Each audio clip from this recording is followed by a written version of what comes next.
Hello, everybody. Welcome back to PlayOff edition. M&S PlayOff edition, and I guess we'll just recap.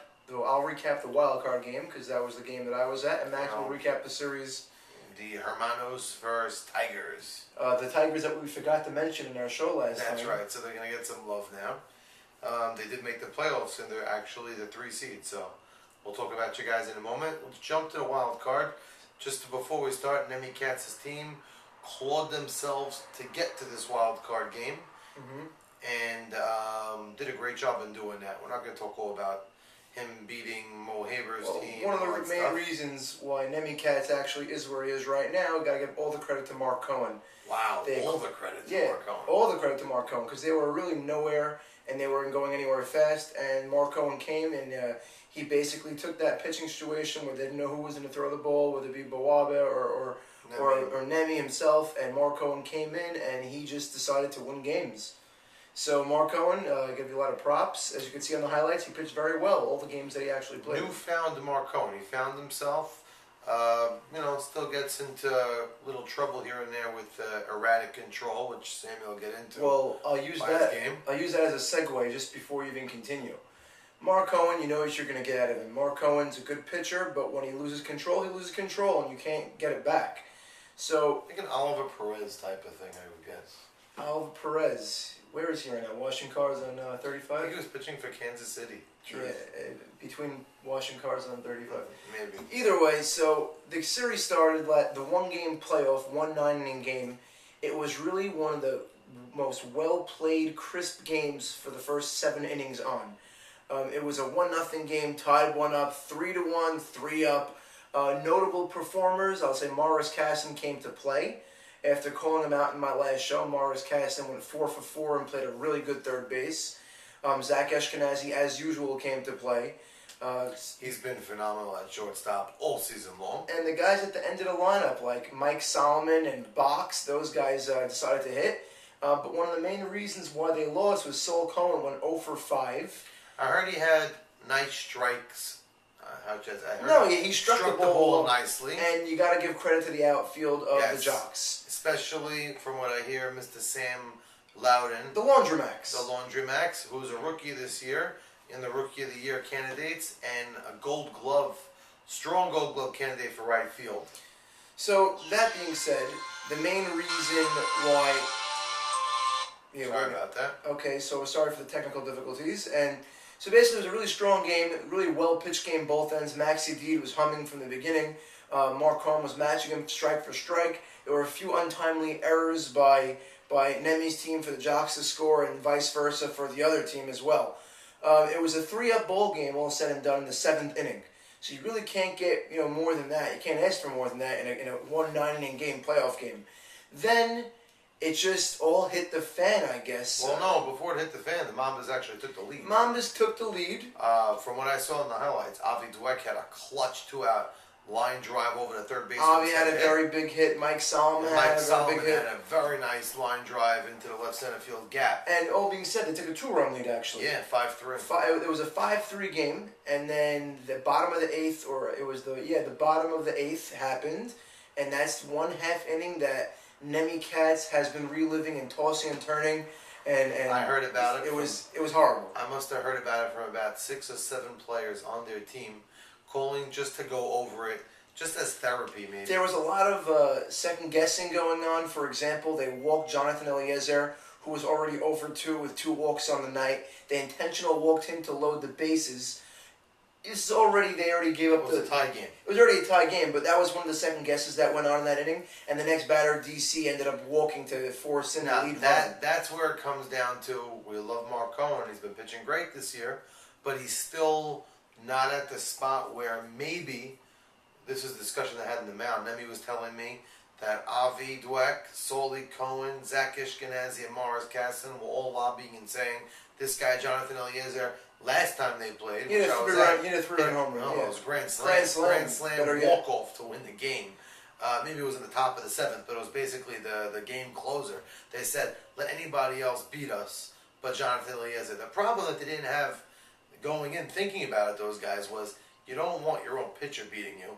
We love Market, he's been pitching great, but walking DC in that spot to lose. No, it's a horrible walk, and you know what? Painful. He wasn't close on a bunch of pitches, so it was a real flat That out was a tough walk. one. Brought in the winning run. Next batter, Now, earlier this season when he was on Mavora's team, he had some back to the wall situations with bases loaded and 3-0 counts where he came through. no, like we These said, guys out. like we segued into this. Marcone's the reason why they're there. So Right. you live with him, you die with him, and you know what? They died. They died. What happened was, after DC walked, Mike Sabon, after a controversial call at first base, fair or foul, he ended up capitalizing on the very next pitch, hitting a 2-run double, and then it was put out of reach with the very next batter, hitting a 2-run, I think, single to make it a 5-run game. But Michael Solomon got to hit the Solomon insurance Solomon hit a 2-run double to make it a run. 3-run Wow, game, and and then then Zoltan Zolta hit a 2-run single, I believe, to make it a 5-run game. Wow. Basically put the game out of reach. But I would say notable performers, I got to give credit to Maxi D where it's due. He pitched very well. And Zolta had a few ribbies, I think 3 or 4 RBIs. Sabon did his thing. Zoltan made a hell of a throw to the Yeah, plate. Zolta made a play to at the get plate. Zach Ashkenazi running, which is a fast runner. So Very true. Harry blue pit and made a great throw. Wow. Yeah, so overall, the Jocks actually deserve the victory. They are where they are right now because they're playing like it. They're a good This team. was a team that this guy was not a fan of. I was all over them. I was on their bandwagon before. What are you talking about? Yeah. The Jocks were the team that really no one expected anything much from, and right now they found Force themselves. to be reckoned with. They're 4 games away of winning a championship. So And not only that, they're going against Norwood's team, who they swept convincingly during the season. And So that they- was with both teams at full capacity. So no they subs. they do kind of have Ralph Sutton's number. Let's see how that translates. Let's see how Maxie Deed against Ralph Sutton, 2 young pitchers in the league, end up right. facing off. Now we know when you have Mo Sham in the playoffs, it's always a different level. Morris picks it up a notch, and they got a lot of veterans on that team for the playoffs, so it's going to be a tough matchup. We'll get into that a little bit later. But yeah, that basically sums up the wild card matchup, and now Max will get into. Jumping right in last night. First things first, this is a team, might I say, have a little bit bad blood going. It's Mikey Let me Shalom. pause you. A lot of it of bad blood. Okay. Let's just put it out there. Mikey Shalom and Rob Solomon don't love each other. They do. I they ain't heard, getting each other Hanukkah presents or Hanukkah I heard last cards week later on in the year. they tan on the beach together in their Speedos on Saturday afternoon when nobody's looking. So they are friends off the field, but for some reason, when it comes No, I to believe being, that was a competitive thing as well. They want might who looks be. better in the yeah. I'm not sure. But either way, you know, there's no love lost between them. Seriously speaking, it stems back to the regular season where they had a little bit of a spat back and forth. Choice words were said, and now Well, it didn't change. Game 1. I guess it carried right over. Yeah, well, game 1 was actually a very tight game. It was a 2-1 score. A couple of crazy things happened. Jackie Towell made one bonehead play to start the game, missing home plate, and it might have looked like it could have bit him in the behind as the game was going on.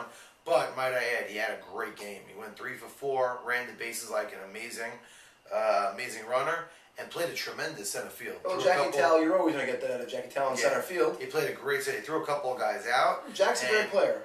Got to the gaps, made balls, made plays look easy. So he really played strong. It was a 2-1 game in the 7th inning. So it really was a close game. Mikey and Rob going pound for pound. I didn't realize it till someone brought it up to me. Rob was throwing a one-hitter. Wow. The one-hitter was Leon Harari hit a bomb to right field for a triple, and then he came home on a force out or a sac fly. Wow. That was the one run. So it was a one-hitter in the 7th inning, and then in the top of the 7th, Jackie Towell's Tigers just opened it up and scored Who was 7 runs. Who was the big hit for them in that? A couple of guys. Teddy Ishak, a big triple, and then just hit after hit after hit. It was 5-1, bases loaded, 1 out, and Jack Jamal, who I think was seeing the same doctors that A-Rod was seeing. He's taking PEDs or something. Anthony Galea. Anthony Galea, he hit a shot over David Farker's head in left field, and if you saw David Farker's face when the ball was off the bat, he was like, "Uh-oh, not going to get this one." It was way beyond his reach. It wasn't. He hit a So bomb. they basically, it sounds like they hit him pretty hard at that. In that inning, Mikey did get hit. In the whole game, he was really clear. Don't get me wrong. There's a couple of misjudged plays maybe by the outfielders, but like Michael Antar hit a shot to right field. Maybe the right fielder could have had it and broke in a step or two, but there were balls that were hit pretty hard. Jack Jamal hit. maybe a couple of errors on ground balls. That's how it happens. Softball, that is softball. That's softball. You gotta No expect such thing errors, as there, and then boom, boom, boom, things happen. You just gotta capitalize afterwards. Exactly, which they did in that inning. They made it a 9-1 game, but then, very noted, in the bottom of the seventh, the Hermanos team did not just break bad. They didn't just quit and I don't throw know in if the you towel. realize what you just I know did. exactly what I Okay. did, even though I don't watch the show. I don't think he knows. They came back and they put a little momentum into their own bats. They actually put a little bit of a scare. Well, it was 9-4. It's a famous thing that Paul O'Neill always used to say whenever he broadcast the Yes Network games.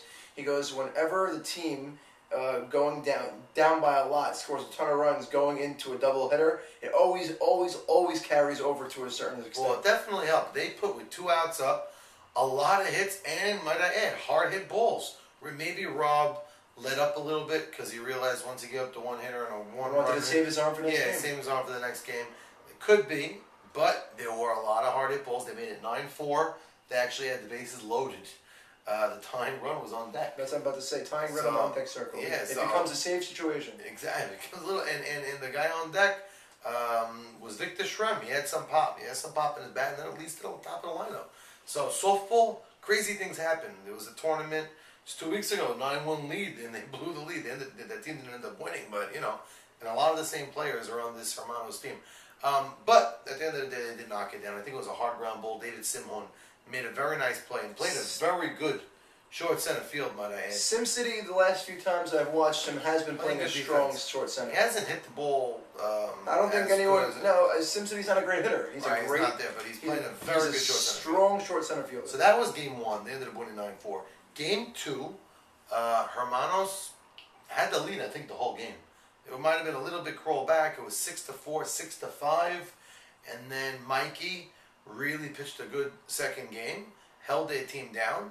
Barry Anteby hit a nice double to make it 6-5, I think. They stranded him on second. I think stranded him on third, maybe. The 2 noted outs were Gataloff came up. He did have a good game. Good first game. David Gataloff. A couple of nice hits. Takes about 45 minutes every time he's up. Adjusting his goggles, adjusting his foot, adjusting his... we love you, Dave. Jockstrap, everything. But it takes a long time between at-bats.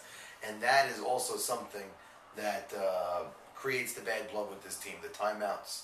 Rob calling timeout on the mound, the batters calling timeout, so much so that it got the most chilled out, calm umpire in the league to raise his voice and say, let's cut all this out and let's just play ball. You know what? I think this is healthy competition. And it's good. There might be a couple of words said on the sideline that are definitely not needed. That should be cut out. Yeah, but the fact no need for that. That both teams don't like each other, and as we know, they're it's their rivalry. As long as it's on the field and it's healthy competition. But like I say, words being said, nasty words, I don't go for. Have that game close out. It closed out. They won 6-5. Mikey shut them down because licks were for the Tigers. They did have a runner on. I think Jackie Talbot infield single with 1 out. But then he shut down the next 2 hitters. You know what? This only adds to the drama and the tension that's going to happen this upcoming week, Tuesday night. It's going to be a big game Tuesday night. Something you'd want to watch. I can't wait to be there. The 2 main plays in that second game, they had the tying run on second base. Barry Anteby came up. Well, Barry Anteby had a big double, like I said. Gataloff came up with the tying run on second, and Barry hit a hard ground ball to first base. Isaac Dweck, lefty kid, made a nice play. Ocean, right, that's right. Barry moved over to third, and it put Teddy Ishak up. They put Teddy in the 5-hole, and Jack Jamal in the leadoff spot, which actually worked for them in game 1. Jack Jamal, back in the day, used to be batting leadoff in the YMSL up until 5 years ago. So, I mean, he's playing a really solid third and doing his job. So they put him back there. Teddy came up with the tying run on third and 2 outs in the 6th inning. Wow. So that was a very big turning point of the game. He hit the ball hard, but he hit it right at Gabe Abadi, and Gabe Abadi's got butter hands. Well, I think Gabe Abadi's, after Mo Shama, the best defensive shortstop, next to Zach maybe. Maybe he's even better than Zach at short. It's a close competition. Johnny Eliezer, we have a couple of really good shortstops. I think we have a very strong shortstop pool this year, FYI. But which will lead into the All-Star Game selections coming up next. That's right.